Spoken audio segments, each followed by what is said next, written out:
4 ตัวอยู่ตลอดที่1ของทีมชาติปาเลสไตน์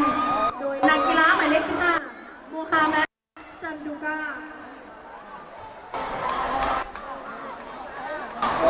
เสียประตูเดียวแตกกระเจิงเขาอินแห้งอย่างเงี้ยกระเบื้องทีมฝรั่งแล้วอันขายาวๆตัวสูง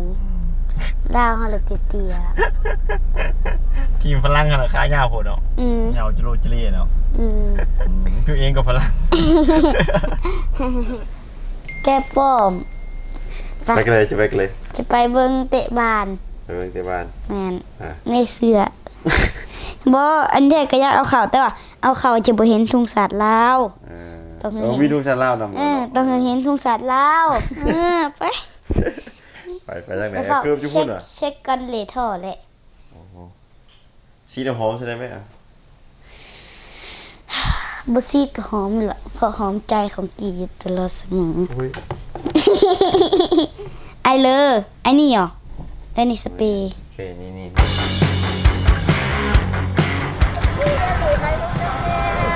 บายดีเจ้านี่เอ้ยโบกก็มาตอนนี้เรามาอยู่ใช่ละอยู่สนามบานเรียบร้อยสนามบ้านเดี๋ยวเขาจะเข้าไปเสียลาว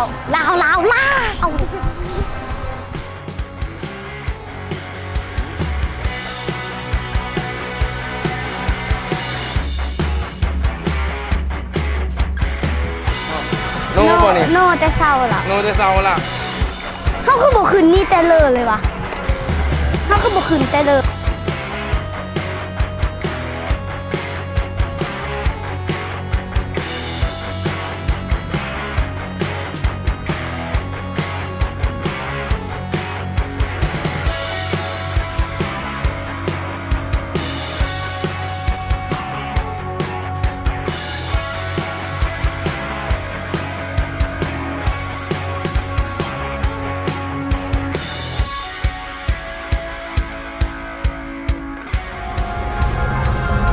ไปใส่ฮะเขาจะไปใส่ถ้าจะไปหามาดามโบอายุพูดเลยทุ่งศาสตร์ไปเลยแม่ถ้าจะไปอยู่อันเยอะๆหันทุ่งศาสตร์เยอะๆหัน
ซาโบซื้อหยังซาโบซื้อโบเมื่อนี้มาเบิ่งบ้านอันมาจากไหนมาเบิ่งบ้านอะค่ะเอาทุ่งซาใหญ่มากางอยากให้นักกีฬาเตะบาสได้เห็นถึงแบบว่าพวกเขามาเสียบาสเยอะเป็นกำลังใจให้นักกีฬาถามต่อเขินแล้วถามเลยจะพูดยังกระถามตัวยังพูดอย่างถามรถมื้อนี้ลาวชนะบ่เปอร์เซ็นต์ซีซนาก็สูงหลายเพราะว่า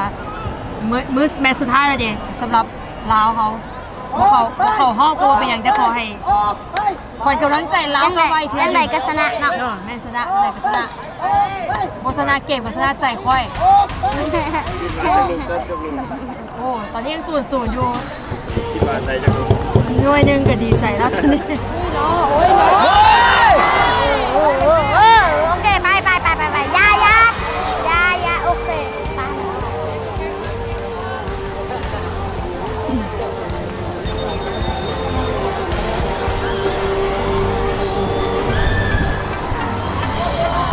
ใจรู้ว่าเกิดไป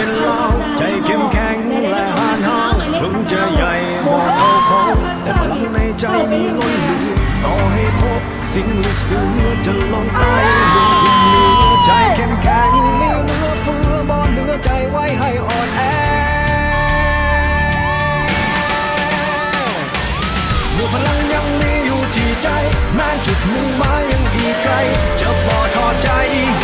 ให้ความพ่ายแพ้นั้นคงคือเมื่อพลังเฮานั้นยังคงมีขอเพียงเฮาสามัคคีกันไว้จุดหมายคงบ่ไกลเกินฝัน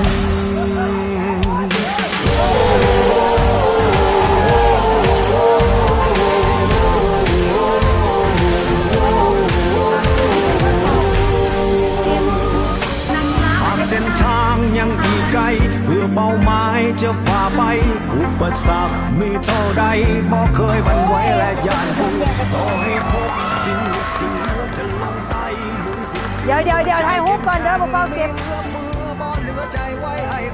เ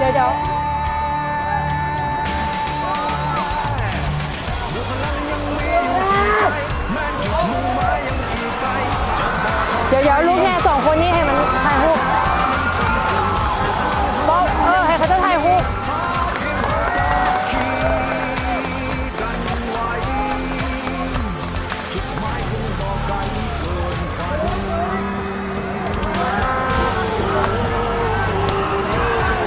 แจ็คกี้มาสุดท้ายเลยอ่ะถ้าแจ็คคอยก่อน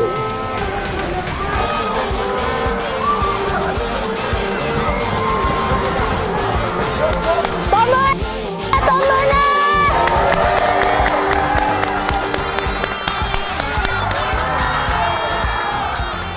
เป็นจังได๋ความรู้สึกมื้อนี้ โดยก็เห็นว่าน้องๆกับสู้ซนเต็มทีแล้วเนาะสู้จนอีกแค่3นาทีสุดท้ายเนาะที่ว่ารักษาบ่ให้แบบมีการเสียประตูนะแต่ว่าในนาทีที่2ก็คือว่าเขาก็บ่สามารถต้านได้ก็ยอมรับว่าทางปาเลสไตน์ก็ถือว่าก็เป็นทีมที่แข็งเติบแล้วก็พวกเขาก็เต็มที่แล้วอีหลีแล้วพวกเขาก็เห็นถึงความว่าทุ่มเทของนักกีฬาทุกคนเนาะจังได๋ก็เป็นกำลังใจให้แล้วก็เชื่อมั่นเด้อพัฒนาไปอีกนะคะเขาสิบ่ได้อยู่แต่เข่าฮอบบ่แม่นแต่เข่าฮวบเนาะปีหน้าขอเข่าฮอบเด้อที่เสียประตูแน่นอนว่าเขาก็เสียความรู้สึกอยู่แล้วเสียใจเนาะแต่ว่าทุกความเสียใจก็เขาก็แน่นอนว่ามันก็เป็นลูกกลมๆเนาะลูกบนๆที่ว่ามันเกิดขึ้นได้เสมอนะมันเป็นเกมเนาะคือว่าเขาก็ต้องยอมรับในสิ่งที่เกิดขึ้นแล้วก็เขาก็สมเสยสำหรับกองเชียร์ทุกคนในมือนี่เนาะที่ว่าตะโกนเชียร์น้ำกันแล้วก็สะบัดทุ้งน้ำกันในมือนี่แล้วก็ขอบใจนักกีฬาทุกคนที่ว่าแบบกะลินบานได้แบบเอนเตอร์เทนดีนะก็ม่วนน้ำกันแต่ละบทบาทก็ถือว่าเขาโอเคแล้วสำหรับมือนี่เขาเต็มที่แล้วก็ฮับในผลที่เกิดขึ้นเนาะ ไปใช้มาก่อน ได้ขอลายเซ็นมา ขอลายเซ็นมาเพิ่นชื่ออายยังฮู้บ่ฮะ บ่ฮู้ เบอร์ใด เบอร์21 21ว่ะ21นี่มาเบิ่งใส่ลายเซ็นอยู่ไสนี่โอ้เพิ่นในลายเซ็นมัน ดูดีกับเรื่องนั้น เบิ่งอยู่เกือบนำไป อันแท้เสื้ออยู่นี่แต่บ่มีวิกพดเห็นบ่ดี ไปทำงานยังได้เสื้อเพิ่น อยากได้เสื้อเพิ่นแต่ว่าเพิ่นว่าบ่ให้บ่ได้เพิ่นว่าแล้วจังขอนำมาดามโบก็ได้ วิดีโอเอาขึ้นมาได้ไหม ไปเมื่อจะเข้าได้นี่ FC ตัวอยู่ตลอดก็ฝรั่งหน่อยนี่เนาะดังได้ดิอยู่ TikTok นี่ เด้อเจ้าเด้อ เป็นอะไรความรู้สึกนี่ เสียใจ บ่เป็นหยังมื้อหน้า เป็นจังได๋ความรู้สึกมื้อนี้ เสียใจ ฮะ เสียเจอ เสียเจอเป็นได้เสียเจอ ลาวแพ้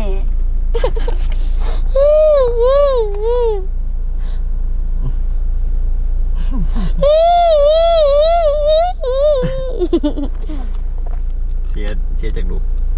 เส้นหนึ่งลูกอันแท้เสมอก็ยังแค่เนาะคันจะแพ้เท่านี้เนาะก็ยังบ่เสียเจอคันจะเสมอ มาเสียตอนท้ายเนาะเสียเจอเฮงเสียตอนท้ายเนาะ เขาอินแห้งอย่างเงี้ยกระเบื้องทีมฝรั่งแล้วอันขายาวๆตัวสูงๆลาวเฮาเลยเตี้ย ทีมฝรั่งขนาดขายาวโพดเนาะเหงาจะโรจะเล่เนาะตัวเองกับฝรั่งฝรั่งเตี้ย ส่วนกี่ถึงกี่จะเป็นฝรั่งแต่กี่ก็เสียลาวเสมอ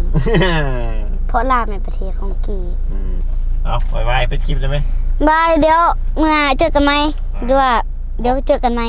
คันมีเวลากดไลค์กดแชร์กด Subscribe แล้วก็กดกระดิ่งแชร์ไปเถอะคนอื่นหลายๆเด้อครับใจ เสียเจอมาซะ